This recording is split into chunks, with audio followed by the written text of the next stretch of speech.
朋友们，大鱼来啦！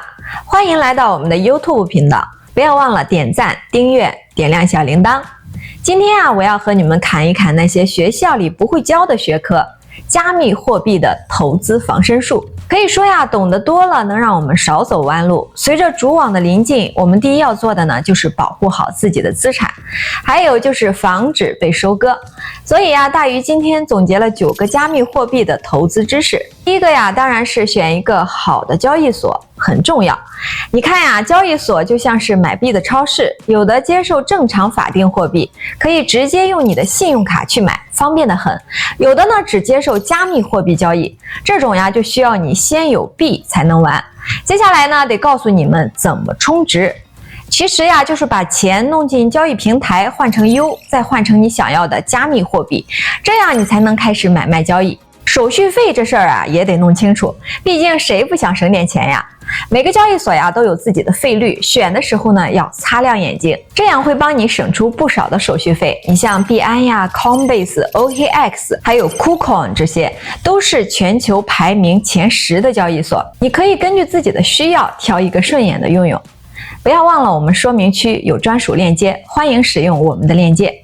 然后呢，说到换钱这事儿，这些平台就跟银行或者换汇点似的，会告诉你买卖的价格，看准了汇率，你就能轻松的把手里的美元换成虚拟货币，反过来也行，把币换成当地的货币，操作起来挺简单的。接下来咱们得说一说钱包，要是你不打算在交易平台上玩，最好就是把币放到你自己的钱包里，这才叫真正的去中心化嘛。现在市面上加密货币钱包的种类多得很，哪一个适合你，还真得您自己慢慢的研究。不过我先给你科普一下，钱包大致分为2种，冷钱包和热钱包。热钱包嘛，就是在网上操作的那种，电脑手机 APP 都能够搞定，因为不用额外去买什么设备，所以特别的受新手欢迎。但是我们得小心了，因为私钥是存在云端的，风险也是有的。那说到盗取风险和安全性咱们得小心一点。你看那些交易平台上的热钱包，或者咱们手机上、电脑上装的那些，比如 Trust Wallet， 这些都挺常见的。不过呢，他们可是容易被盗的风险比较大。然后还有一个叫冷钱包，也有人叫它离线钱包。这个东西呢，一般是插在电脑上的那种 USB 设备。冷钱包平时是不联网的，只有要买卖的时候才连一下，所以呢，黑客想黑进去可不容易。安全系数那是相当的高，像 Trezor Wallet 这种就是典型的冷钱包。买这个的时候可得长个心得保证卖家靠谱，最好呢还是直接去跟官方买，别图便宜在电商平台随便买，或者是买二手的，那风险大得很，私钥泄露可不是闹着玩的。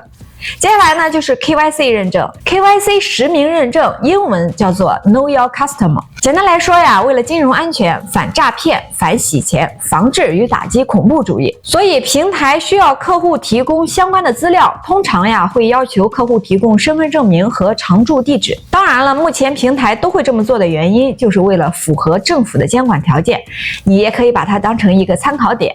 如果你使用的某个平台有认真的在实行 KYC 的话，那你就放心一点，因为这样的平台被查封或者卷款跑路的可能性会小很多，这样你的个人资产风险就会降低不少。再来说说稳定币，你要是想投资加密货币，这个必须得懂。稳定币就是那种和美元挂钩的数字货币，主要的好处是能够当一个价值尺度，存一点钱或者方便投资。你看比特币一天到晚的涨涨跌跌，谁受得了呀？但有了稳定币就不一样了，比如1美元就是一个 USDT 稳定币，比特币跌了，你想抄底，用稳定币一换，立马就能买。反过来比特币价格高了，你想卖掉，换成 USDT 马上就能变现，不愁卖不出去。现在流行的稳定币有 USDT、USDC 还有DAI。首先 USDT 你可以把它当成是数字货币世界里的美元，它的价值和美元挂钩，一直都是1美元一个 USDT， 而且它可是老大哥级别的稳定币了，市值高，流通广，是由 Tether 公司搞出来的。不过呢，这个公司有点神秘，隔3差5就换办公室，资产配置也不让人看得很清楚，所以有些人就觉得他们像黑市操操作似的。而 USDC 呢是第2大稳定币，由交易所大佬 Coinbase 和 Circle 公司联手打造的。这俩呀，在美国都是持牌经营的，每个月都由美国前5的会计公司 Grant Thornton LLP 来审计，给出报告。所以呢，大家就觉得 USDC 比起 USDT 来说，透明度高很多，也更安全。至于 DAI 那玩意儿就复杂多了，它是用 ETH 作为抵押物，然后用户自己发行的一种货币，操作上呀就像是自动贩卖机一样，但因为它的机制复杂，一般人呀不怎么用它来投资囤币什么的，我就不啰嗦细节了。大部分人还是用 USDT 和 USDC 多一些，尤其是 USDC， 因为感觉更安全嘛。对了，关于转账进出金的事，这才是重点呀，得注意听好了。新手朋友们听好了，钱包地址这玩意儿可得搞清楚。就比如说你弄个虚拟货币钱包，手头就会有那么一个收款地址，就跟你的银行卡号差不多。你想收钱或者提现的时候，就把币往这个地址一送就完事儿了。反过来呢，你要是想给别的平台打钱呀，就填他们的地址，把钱送过去就对了。咱们再来说一说不同的币，比如比特币、以太币这些，它们都是靠不同的区块链网来记账的。这就好比银行账户号码长短不一样，国际上地址格式也是各有各的花样，但他们的工作就是一个样，帮你收钱。要注意的是，比方说你要转 USDT， 就会碰到 ERC20、TRC20 这样的链类型选择问题。这个时候呀，别犯迷糊，其实这些都是代表不同的区块链技术而已。那到底应该选哪一个呢？我一般看哪个便宜就选哪个，毕竟啊，我觉得区块链这个东西本来就挺透明的。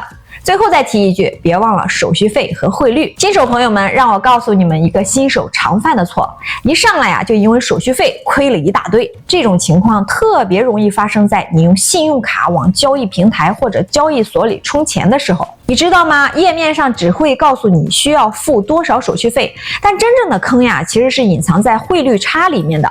我建议你先在平台上选几种充值方式，看看显示你能拿多少现金换到多少加密货币，然后根据这个汇率去网上搜一下，看一看实际能换到的金额是多少，这样你就能明白用这种方式投资值不值。通常呀，这些平台的手续费都在3%到10%之间。我自己试过好多平台和交易所，比如币安呀、OK 之类的，你自己也可以试一试。对了，如果朋友推荐你某个币种或者平台，你怎么确定它靠谱呢？还有啊，怎么评估它未来的前景？这个时候白皮书就是你的宝典了。我会主要看4个点来检查白皮书。首先呢是项目的概念，就是他们到底想做什么事，功能是什么。咱们聊一聊怎么判断加密货币这个项目值不值得投。首先得来看这个货币有什么创新，它能够带来什么新鲜玩意儿，或者把已有的东西做得更好。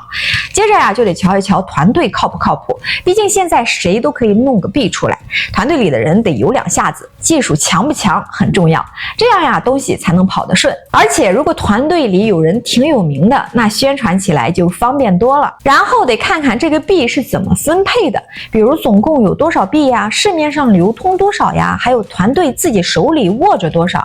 举一个例子，要是团队自己拿着超过20%的币，但是还没锁定1年就拿出来卖了，那就有点奇怪了。你想呀，团队或那些私募机构，他们能拿到比市场上便宜的币，这对他们来说是大优势。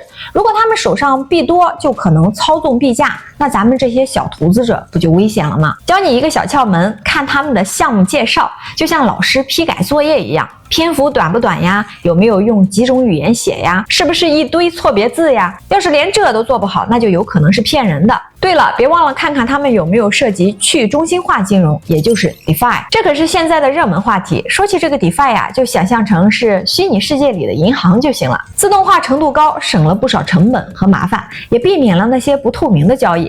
投 DeFi 跟买银行股差不多，银行用你的钱赚钱后分你一杯羹。最近这 DeFi 也挺火的，所以啊，给的回报也挺高的，30%到70%都有可能。说流动性挖矿，这个跟一般我们说的挖矿不一样，就是你为平台注入资金，提供流动性。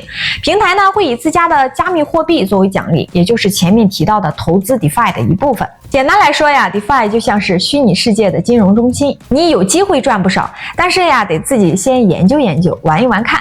传统的交易方式那叫一个撮合制，买家卖家老是因为价码谈不拢，结果啥也买不成。但现在不一样了，你要是往交易平台里扔一大笔钱，他们就能够直接帮你成交，速度嗖嗖的，体验棒棒的。而且平台也不是铁公鸡，他们会拿出手续费分红给你，算是你的小奖励。说白了呀，就是你给钱，平台给你奖金，互利共赢。不过得提一个醒，像质押啊、投 DeFi 啊，或者搞那个双币配对，其实都算是一种流动性挖矿。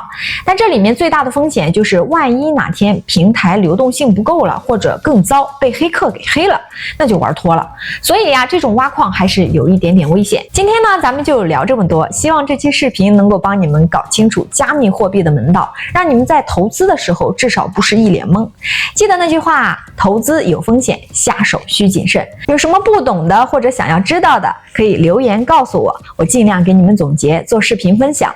好了，下期见。